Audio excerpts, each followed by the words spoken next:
from the National News Studio, Sri Lanka.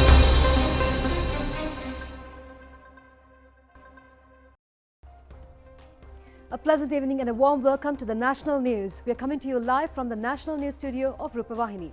I'm Dulanjali Ananda. Joining me is Uvin Hettiarachi. And these are the top stories which have made headlines for tonight. Speedy measures to import 100,000 metric tons of gas.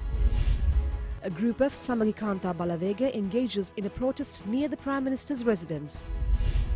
A conflict of opinion in deciding controlled price of rice. Dhammika Pereira appointed to Parliament. A opposition leader says it is only through a 5-year stable government that solutions could be found to the crisis. Sri Lanka wins a one-day tournament against Australia at home after 30 years. More than 1,000 killed in an earthquake in Afghanistan. Now on to those and more stories in detail. On today's top story, a powerful earthquake has killed 1,000 people and left hundreds more injured in Afghanistan. Taliban leader Hibatullah Azakuda said hundreds of houses were destroyed and the death toll was likely to rise. It is the deadliest earthquake to strike Afghanistan in 2 decades. The head of information for Patkika province, Mohammed Amin Hazifi, told the BBC that 1,000 people had died and 1,500 are injured. Rescue teams are still searching for others buried under the ground, he added. The earthquake struck about 44 kilometers from the southeastern city of Khost shortly after 1:30 local time, when many people were asleep at home. Earthquakes tend to cause significant damage in Afghanistan, where dwellings in many rural areas are unstable or poorly built. Villagers say that official rescue teams are yet to reach the remote village of Gyan, one of the worst hit. Taliban officials called for aid agencies to rush to the affected areas in the nation's east. Decades of conflict have made it difficult for the impoverished country to improve its protections against earthquakes and other natural disasters, despite efforts by aid agencies to reinforce some buildings over the years. Even before the Taliban take over, Afghanistan's emergency services were restricted. Prime Minister Ranil Wickremesinghe says that measures have been taken for the expeditious importation of 100,000 metric tons of gas to the country. The World Bank is providing $70 million in this regard. A further $20 million is being provided through local funds. The Prime Minister, delivering a special statement in Parliament today, said that the gas shortage would be resolved shortly. Parliamentarian Vimal Veeravansha said that fuel has not been purchased from Russia due to IMF influences. He added that the country is not seeking help from other friends as well. The parliamentarian has pointed out that fuel could be purchased at a price lower than 35% of the normal price. However, we are not interested in looking at such opportunities. Today, we have become imprisoned in the IMF. Vimal Veeravansha further said that the former Soviet Union had never made any undue influences upon us. They were always prepared to help us, providing good solutions. Therefore, Russia is a historic friend of Sri Lanka, and it is not prudent to discard such a country finding solutions to the present-day crisis. ක්‍රියාකලාපයක් අත්පය අඩු වෙලා තියෙනවද කියන එක. ඒ අය tender වලට ඉදිරිපත් වෙන්නේ නැහැ. ඉන්දියාවේ වාසිය ගන්න ටෙන්ඩර් මගින් රුසියාවෙන් මිලදීගෙන නෙවෙයි. ගිවිසුම් ගත වෙනවා. ගිවිසුම් ගත වෙලා ඒ ගිවිසුමට අනුකූලව ගනුදෙනු වෙනවා. මම කියන්නේ ඒ පියවරට අපි ගිහිල්ලා නැහැ. හැබැයි රාජ්‍ය නායක මට්ටමින් මේක ආරම්භ වෙන්න ඕනේ කියන එකයි මම කියන්නේ. රාජතාන්ත්‍රික මට්ටමින් Mr. Kanchana Vijayasekara has inquired as to why the former minister who had represented the alliance of which Vimal Veeravansha was a member had failed to purchase fuel 35% lower than the current price. He said that we must look into whether opportunities were available to purchase fuel 35% less during the past 1.5 years. The minister further said that the president, the prime minister or the former prime minister have never interfered to destabilize the purchasing mechanism. They have stated in parliament that technical defaults had occurred. He further said that the ambassador in Moscow telephoned him this morning and said that they were willing to provide even 15% less if former minister Vasudeva is prepared to act as a head in a committee for the procurement of fuel.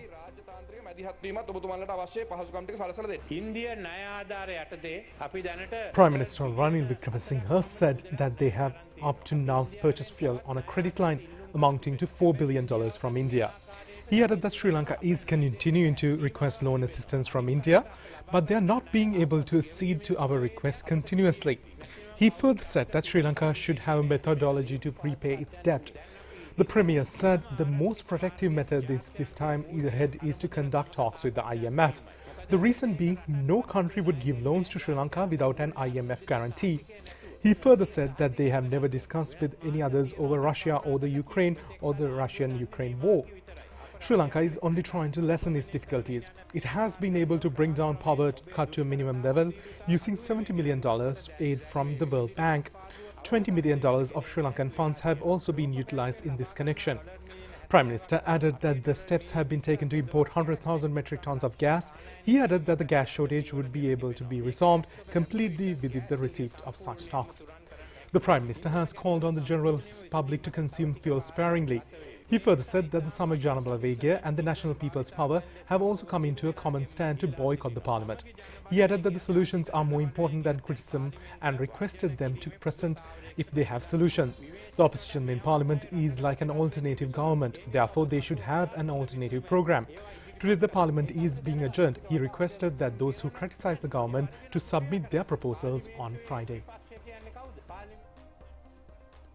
More than 30 asset managers holding Sri Lanka's international bonds announced on Tuesday the formal launch of a creditor group to start debt restructuring talks with the island nation, according to a statement from legal advisor White & Case LLC.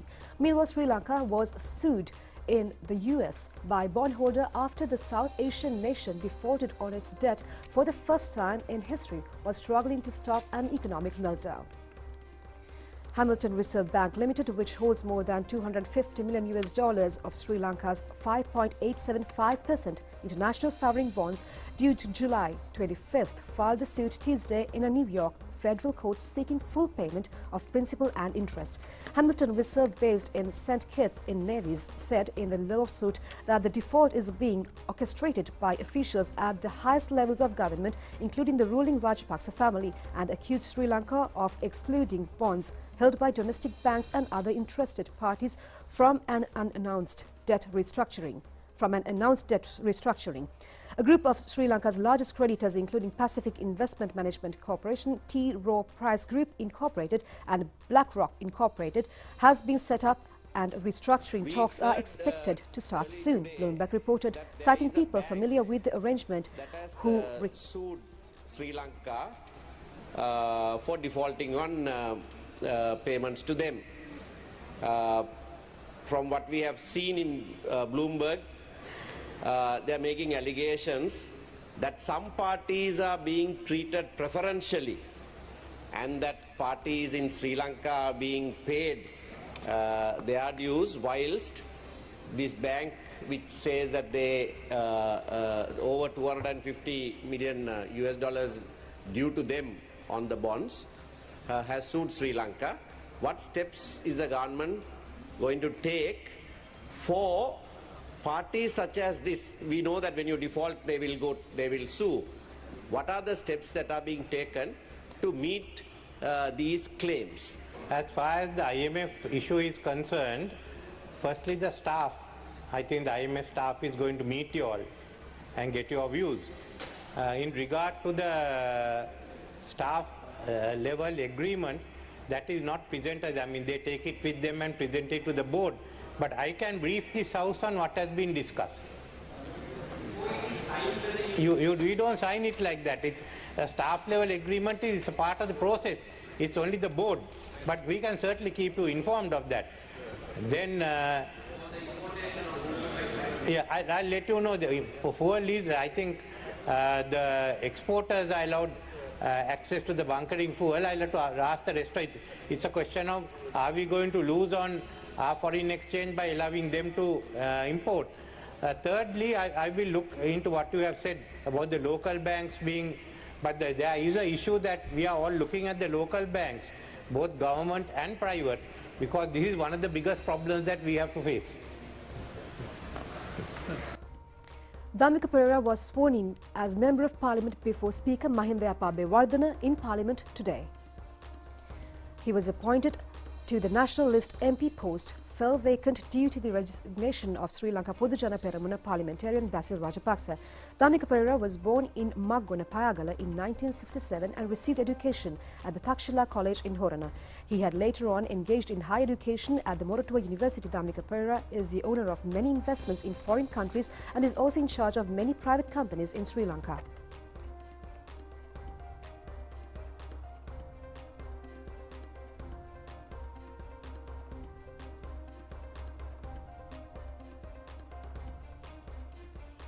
MP Dhammika Perera said that he came to serve the country. He added that prior to the taking of oaths, he has given his assets and liability statement to the Speaker.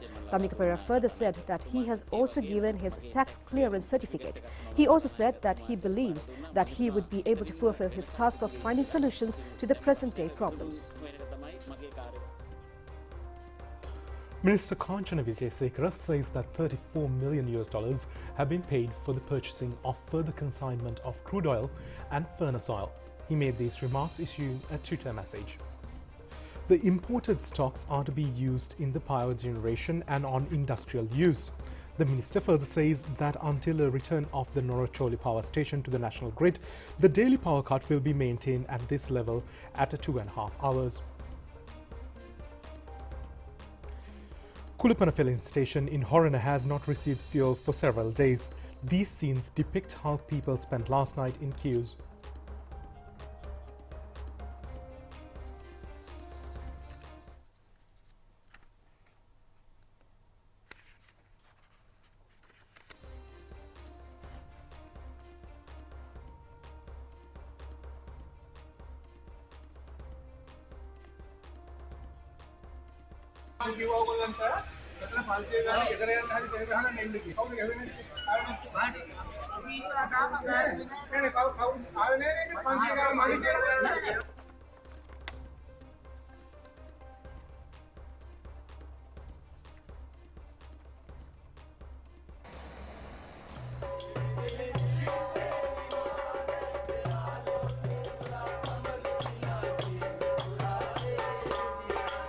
හරියටම දවස් 6ක් වෙනවා. ඔය දවස් 6ට හැමදාම කිව්වේ දෙකට එනවා පහට එනවා. අදත් නෑ. අදත් එනවා කියලා කිව්වා. අදත් නෑ.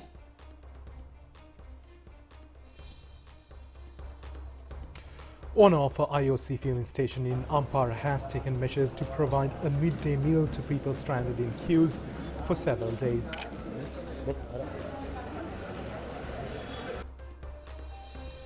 Public transport service in many areas have been affected with the fuel crisis. Our correspondent says bus transport in rural roads in Badulla district has also come to a standstill as a result of the fuel shortage. In order to facilitate common transport services, owners of private buses are also allowed to purchase fuel from depots of the SLTB. Supplying of fuel for private buses have commenced yesterday from the Hatton depot of the SLTB. A program to provide fuel for private buses and Sisusaria buses in Puttalam district has commenced at the Chilam depot yesterday. Man filling stations have given to prominence for distribution of fuel for essential services. The Bandaravela Cooperative Filling Station has received fuel yesterday. A separate pumping machine has been reserved for the provision of fuel for teachers engaged in paper marking and to officials engaged in other essential services. The filling station of Madaragiri Cooperative has provided fuel for the health staff in Madaragiri Base Hospital.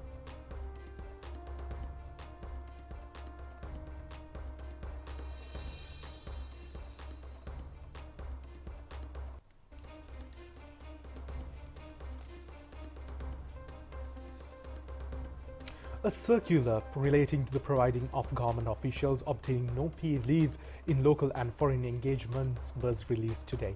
The leave could be obtained according to the seniority of the officials, subjected to a maximum of 5 years during their period of service. Secretary to the Ministry of Public Administration MMPK Maya Durne has made these observations at a media briefing today. Secretary to the Ministry of Public Administration MMPK Maya Durne said that this is not a program of the government sending government servants to overseas. This is only fulfilling a request made by government servants to prepare a methodology without causing any harm to their seniority and safeguarding their pension. He further said that each ministry should engage in evaluation on human resources through a committee headed by an additional secretary of a ministry. The reason being that in some services only a limited number of could be sent abroad. For non-staff officials, the probation period would not become a problem because opportunities have been provided to complete probation after returning to Sri Lanka. Now, a group of Samagikanta Balavega has staged a protest near Prime Minister Ranil Wickremesinghe's official residence today. The agitation was named as the Struggle of the Mothers. With the commencement of the protest, the police closed down the 5th lane near Thurston College in Colombo 7, where the Prime Minister's residence is located. The agitators had tried to topple roadblocks. Our correspondent says that later on they were engaged in protest in the high-level road. The reporter further says the protesters have handed over a letter to be delivered to the Prime Minister.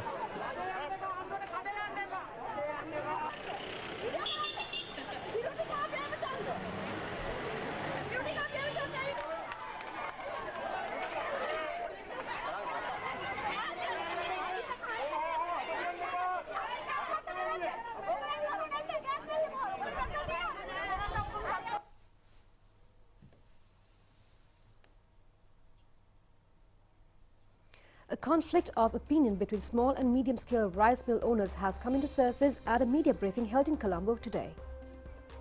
Owner of Aralia Rice, Dudley Sirisena, requested the general public not to purchase rice above the controlled price.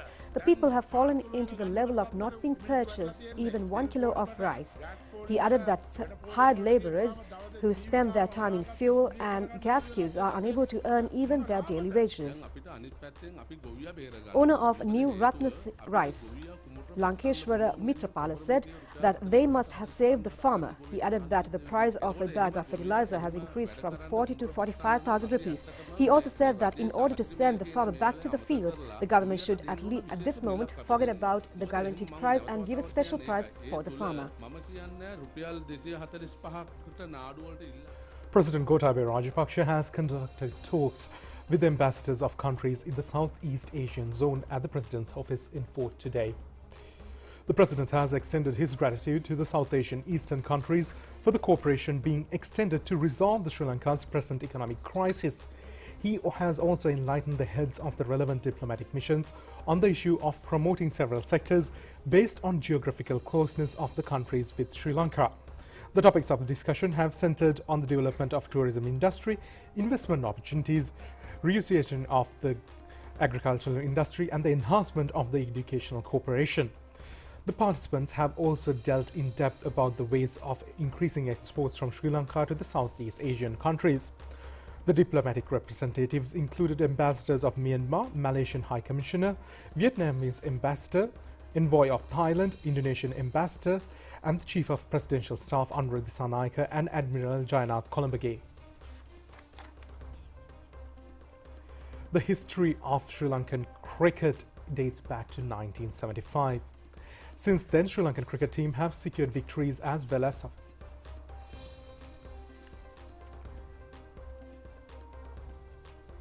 Before we go back to the history of cricket, why don't we see what we have become victorious yesterday, actually. So the Sri Lanka cricket team has been successful in recording victory in one-day international series in home soil against Australia after a lapse of 30 years. With one more match remaining, Sri Lanka has secured a 3-1 lead in the tournament. The Australian team, after winning the toss in yesterday's 4th ODI, has given Sri Lanka the chance to bat first. Sri Lanka's first 3 wickets were fallen for 34 runs. However, Dhananjaya De Silva and Charit Asalanka have been able to maintain a 101-run partnership for the 4th wicket. Dhananjaya has scored his 8th half-century of 60 runs in ODI. His score included 7 boundaries. Captain Dasun Shanaka was run out for 4 runs. Charit Asalanka and Tunit Welalage put up a partnership of 57 runs for the 6th wicket. Charit Asalanka has recorded his first century in one-day cricket. His score included 10 boundaries and a sixer, facing 106 deliveries.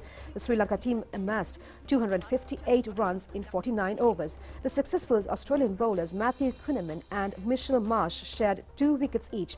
The wicket of captain and opening batsman Aaron Finch was taken over by Shamik Karunaratne, restricting the batsman's score to only 3 runs. Mitchell Marsh hit 26 runs. Sri Lankan bowler did not allow overseas batsmen to build strong partnerships. David Warner, who was on the verge of scoring of 19th century in one-day cricket was out for 99 runs facing a delivery of Dhananjaya De Silva.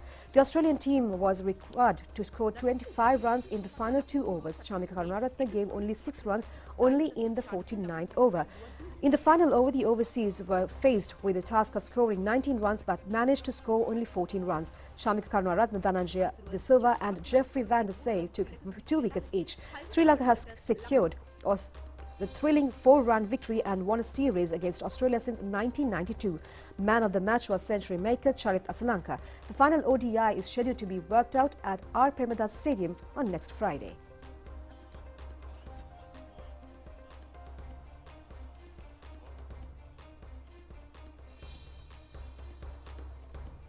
Now, the history of the Sri Lankan one-day cricket dates back to 1975.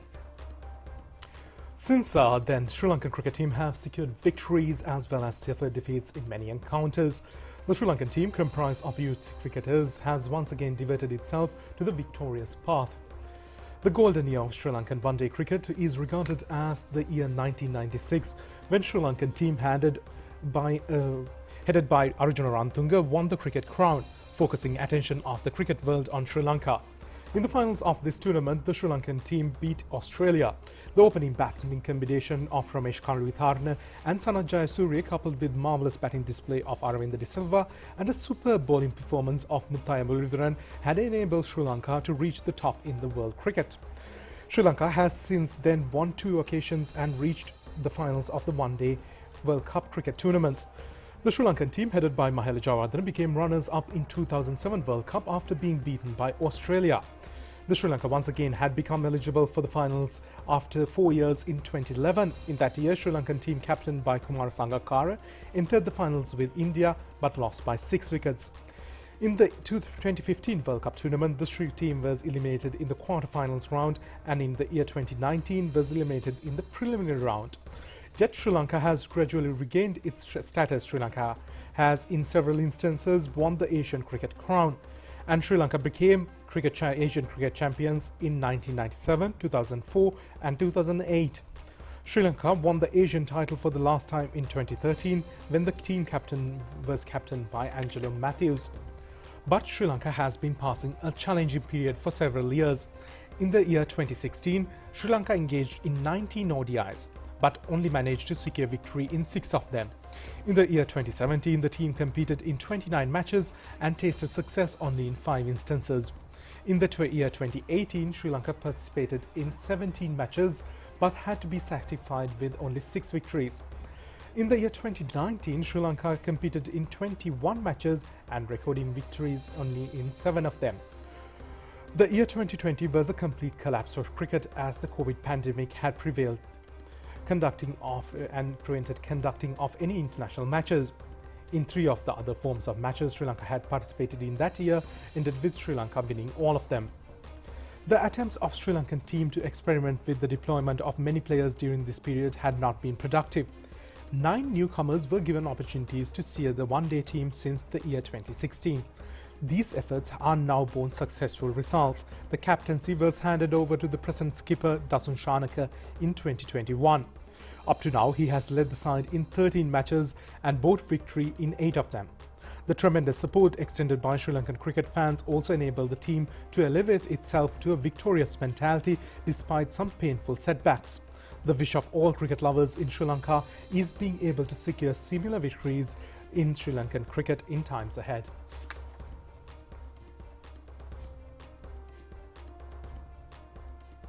The final report of the Presidential Investigation Commission on the Sri Lankan customs was handed over to President Gotabaya Rajapaksa today. It was presented by Chairman of the Commission, Supreme Court Judge Shiran Gunaratne. The 6-member Presidential Investigation Commission was appointed through an extraordinary case notification on the 24th of February 2021. The Commission has been entrusted upon the task of conducting inquiries, investigations and reporting of irregularities alleged to have been committed by the Sri Lanka Customs. The other members of the committee are Judge of Appeals or Courts Priyantha Fernando, High Court Judge Damit Thotavatta, Deputy Governor of the Central Bank and Secretary of Finance KMM Sirivardhana, Senior Advisor Dr. Sanat Jayanati and former Additional Director General of Sri Lanka Customs P.A. Dias.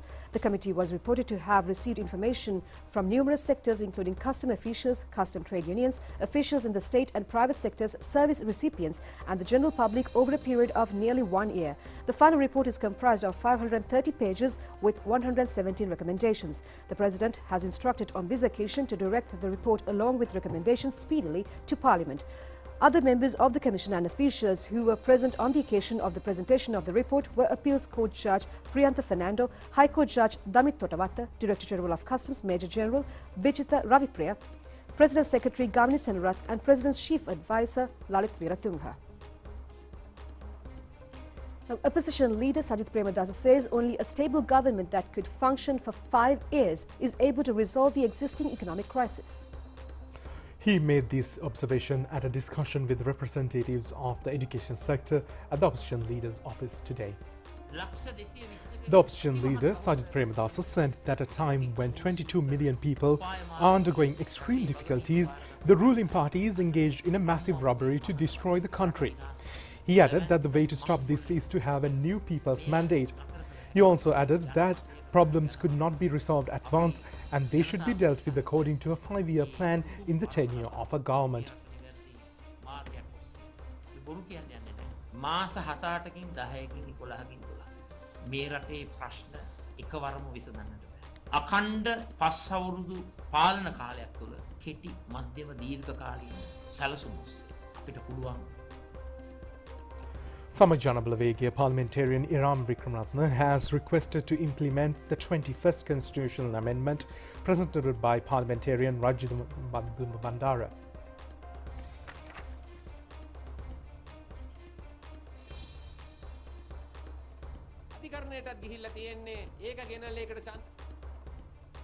Now, 10,000 doses of erythropoietin vaccinations have been handed over to the Ministry of Health today to address the shortage of medicine in the country.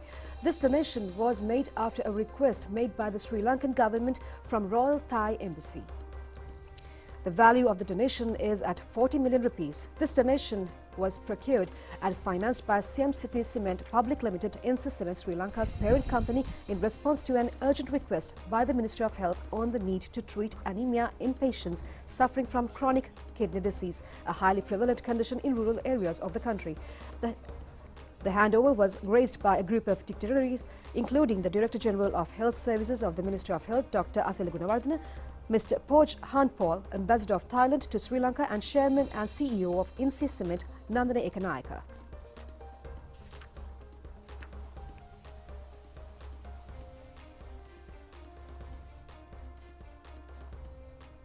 I met Dr. Asila over a month ago and we received a list of urgently needed medical supplies.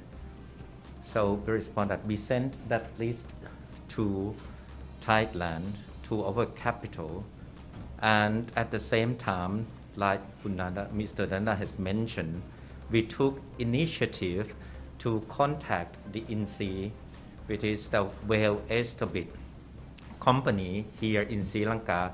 I'd like to say that we are still working on to get more medical supply urgently needed in Sri Lanka.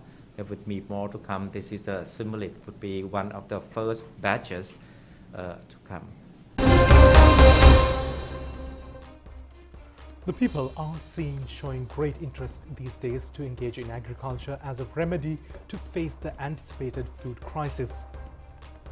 Mrs. Udari Fernando is maintaining a successful farm in the 3rd floor of her new residential building in Taladua, Nigambo. She is only using compost fertilizer in a farmland extending only 8 purchases. The special feature has been she's maintaining a chicken farm in the top floor of her residence.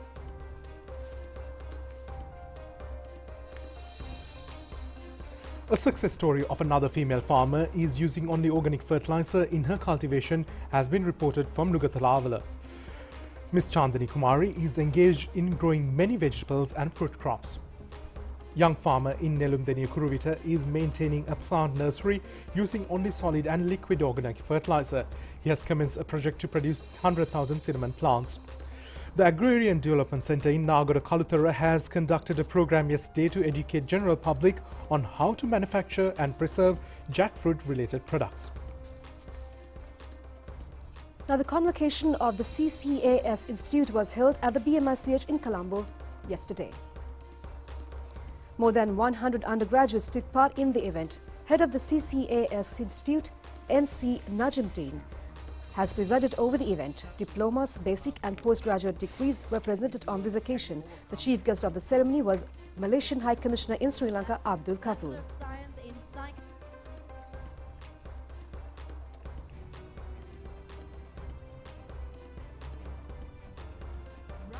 That's all we have on News at Home. We'll be back with international stories after this break.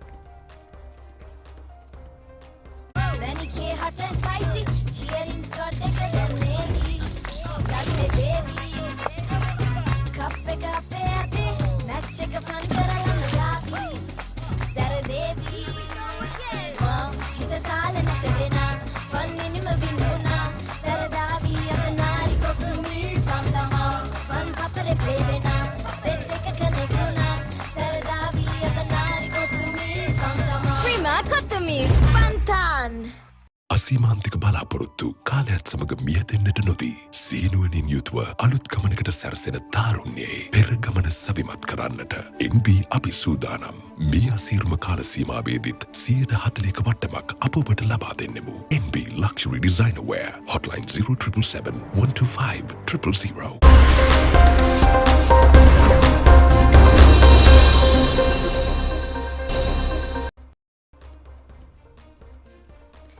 Welcome back. On foreign news, prices in UK continuing to rise at their fastest rate for 40 years, with food costs, particularly for bread, cereal and meat, climbing.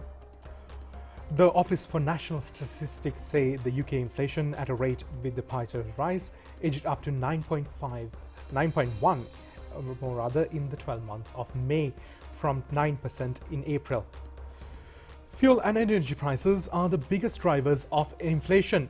But the ONS said the food costs had pushed it up further. Workers and unions are pushing for pay rises to cope with the higher prices. But the government has warned against employers handing out big increases in salaries or the fears of a 1970s style inflationary spiral, where the firms hike wages and then pass cost into customers through higher prices. Currently, the inflation is at the highest level since March 1982, when the prices stood at 9.1. The Bank of England has warned it will reach 11% this year. The inflation has a pace at which the prices are rising. For example, if a bottle of milk costs £1 and that rises by 5% compared to last year's earlier, the inflation rate is 5%. That's it for tonight's English News telecast. Thank you for joining us. Good night. Good night. On energy costs, as well as